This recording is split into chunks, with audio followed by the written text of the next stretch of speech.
Siswa-siswi sekalian diberkati Tuhan, bagaimana kabar kalian hari ini? Kiranya dalam keadaan baik dan penuh dengan sukacita. Nah, pada pembelajaran kali ini kita akan belajar bersama tentang indahnya mengampuni. Namun terlebih dahulu, Muswita mengajak kita semua untuk bersatu di dalam doa. Kita menyerahkan waktu pelajaran kita saat ini ke dalam tangan pengasihan Tuhan. Mari kita berdoa. Bapa kami yang baik, kami datang kepadamu dan kami bersyukur untuk penyertaan dan berkat Tuhan hari ini bagi kami. Dan Tuhan, kiranya Engkau Allah yang memberkati kami dalam belajar hari ini. Kau berikan hikmat serta kepadan bagi kami untuk bisa memahami materi ini dengan mudah. Dan kami serahkan Tuhan waktu pelajaran pada saat ini dalam tangan Tuhan. Di dalam nama-Mu Tuhan Yesus kami berdoa dan mengucap syukur. Haleluya. Amin. Kita sudah beranjak ke materi. Siswa-siswi sekalian, apakah kalian pernah merasakan mengampuni? Atau apakah kalian pernah mengampuni seseorang? Dua hal itu tidak asing ya dalam kehidupan kita. Mungkin itu sering terjadi dalam hidup kita dengan latar belakang yang berbeda-beda tentunya. Muswita mau cerita tentang satu tokoh dari Afrika Selatan. Beliau bernama Nelson Mandela. Nelson Mandela ini adalah tokoh pejuang Afrika Selatan yang memperjuangkan keadilan bagi kaum kulit hitam. Ya, kulit hitam ditindas dan diperlakukan secara tidak adil di Afrika Selatan. Demi memperjuangkan nasib kaumnya, ia dipenjarakan. Ia dihukum selama 20 tahun. Nah, setelah beliau dibebaskan dan memenangkan pemilu di Afrika Selatan itu, sehingga dia terpilih menjadi presiden di sana, maka dia mengadakan satu perjamuan makan malam. Nah, ini yang luar biasa. Apa coba? Nelson Mandela ini, beliau mengundang sebagai tamu utama di dalam perjamuannya itu, yaitu kepala penjara.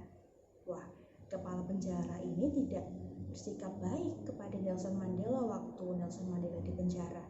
Namun, Nelson Mandela malah mengundang kepala penjara ini untuk menjadi tamu utama di dalam perjamuan makan malamnya. Wah, luar biasa ya. Nah, ketika ada wartawan yang memberikan pertanyaan kepadanya, kenapa Bapak mengundang kepala penjara itu menjadi tamu utama Bapak? Nelson Mandela menjawab demikian. Kamu harus terlebih dahulu mengampuni seseorang yang berada di dekatmu dan paling banyak menyakitimu. Jika kamu mampu melakukannya, kamu dapat mengampuni semua orang yang melakukan kejahatan kepadamu. Luar biasa ya, bijaksana sekali. Dan dia mempunyai hati untuk mau mengampuni. Karena dengan mengampuni, itu berarti membebaskan dirimu dari yang namanya kebencian dan juga membiarkan perasaan damai sejahtera itu menguasai hatimu. Sekarang di sini siapa yang tidak mau dirinya bebas dari rasa benci itu? Dan siapa yang tidak mau hatinya merasakan kedamaian, sukacita? Tentunya kita semua ingin demikian. Nah, sudah mulai mengerti apa yang akan kita pelajari lebih lanjut dalam bab ini lagi, yaitu arti dari mengampuni itu sendiri. Nah, jadi mengampuni itu apa, Miss? Let's go. Kita akan belajar itu. Mengampuni adalah kita memaafkan seseorang dari kesalahan yang telah dia perbuat dan kita tidak mengungkit-ungkit kesalahan itu lagi. Jika ada pertanyaan, tapi Miss, mengampuni itu susah. Nah, mengampuni itu kita harus menurunkan ego kita. Selain itu kita juga harus rendah hati. Kita tidak bisa melupakan peristiwa yang telah terjadi yang membuat hati kita sakit, entah itu dari perkataannya atau perbuatan yang orang lain lakukan kepada kita. Kita tidak bisa melupakan itu. Tapi apa di sini? Diutamakannya adalah mengampuni itu untuk diri kita. Ketika kita mau mengampuni kesalahan orang lain, maka kita membebaskan diri kita sendiri dari yang namanya dendam atau amarah atau benci atau hal-hal yang menyakiti hati itu, dan kita membuat hati kita menjadi damai sejahtera. Nah, kita tidak bisa mengubah masa lalu. Kita maunya seperti ini, dengan mengampuni masa lalu kita berubah, tidak bisa. Masa lalu, ya masa lalu. Nah, kita dengan mengampuni, kita melangkah ke masa depan yang lebih cerah. Jadi sekarang tahu mengampuni itu apa? Ya, mengampuni adalah kita memaafkan seseorang dari kesalahan yang pernah dia lakukan kepada kita dan tidak mengungkit-ungkit kesalahan itu lagi. So, kalau diungkit-ungkit terus, apa artinya? Itu belum mengampuni ya, dan pasti di hati kita belum ada damai sejahtera. Nah, sekarang jika ada pertanyaan, apakah mudah untuk melupakan rasa sakit hati kita? Ada dua hal yang harus kita ingat. Hal yang pertama, membebaskan diri dari yang namanya beban kebencian dan menggantinya dengan damai sejahtera. Kita mau hati kita damai sejahtera kan? Nah, perlu diingat itu. Yang kedua, tidak berarti kita bersedia terluka untuk kedua kalinya. Apakah kalian ingat seorang tokoh Alkitab yang bernama Yusuf? Yusuf memastikan bahwa saudara-saudaranya telah berubah dan dia tidak akan menjadi korban untuk kedua kalinya. Jadi kamu dapat mengampuni tetapi tidak menyerahkan dirimu untuk menjadi korban kemarahan atau tindakan negatif lainnya untuk kedua kali atau ketiga kalinya. Nah, sekarang kita akan belajar bagaimana mengampuni. Pernahkah dalam kehidupan kita sehari-hari kita dipermalukan oleh orang lain atau hati kita disakiti oleh orang lain? Nah, jika kita mengingat hal ini lagi, itu akan membuat hati kita semakin benci. Kita mengingat lagi, kebencian itu semakin berat, semakin besar. Nah, oleh karena itu kita perlu meruntut. Sebenarnya kenapa orang tersebut melakukan hal itu kepada kita?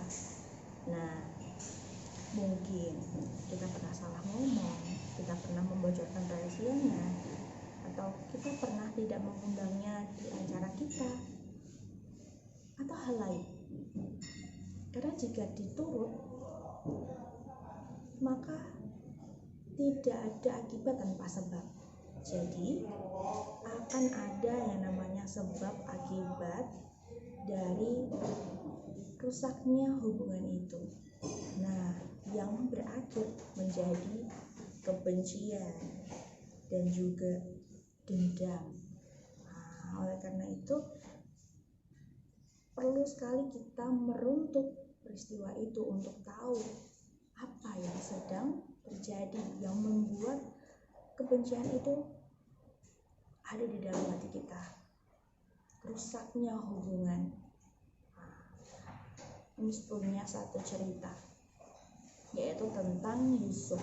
Siapa yang tidak tahu cerita tentang Yusuf?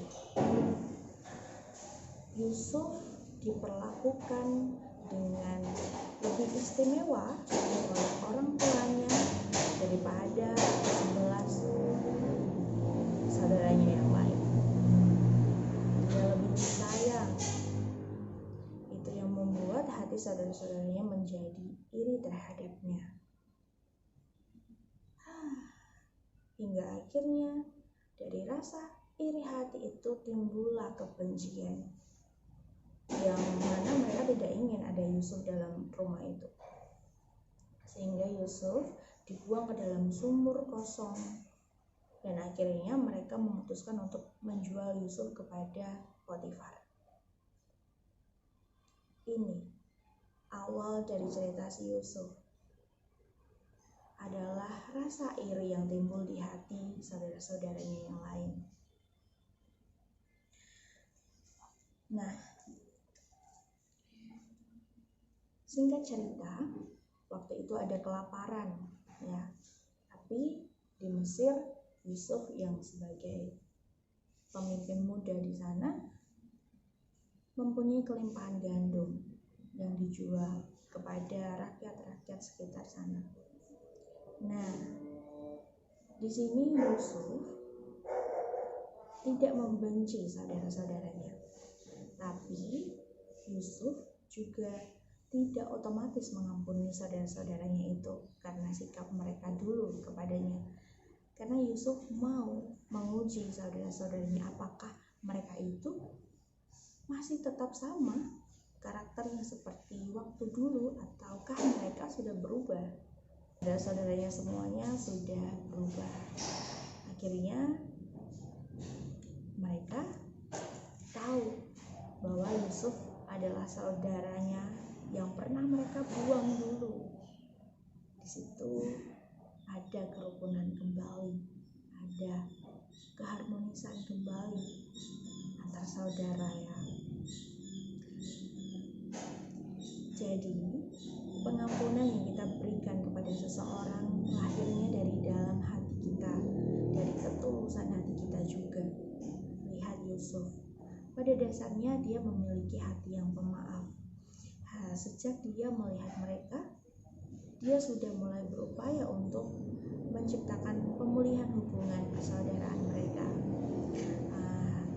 Amatlah penting untuk menghubungkan pengampunan atau memaafkan dengan memulihkan hubungan. Jadi dengan memaafkan, hubungan pertemanan menjadi baik. Dengan memaafkan, hubungan dalam keluarga menjadi baik. Dengan memaafkan, hubungan kita dengan orang-orang di sekitar kita menjadi baik. Ketika ada percekcokan sebelumnya, ketika ada pertengkaran sebelumnya. Namun yang lebih penting lagi, kita harus meminta hikmat dari Tuhan untuk bisa mengampuni kesalahan orang lain. Karena kita adalah ciptaan Tuhan, di mana kita harus bersandar kepada Tuhan. Sehingga dalam hal ini kita harus meminta hikmat dari Tuhan, hikmat untuk bisa mengampuni kesalahan orang lain. Oke, pembelajaran kita pada hari ini telah selesai. Mari kita bersatu di dalam doa. Terima kasih ya Tuhan untuk berkat Tuhan, penyertaan Tuhan bagi kami.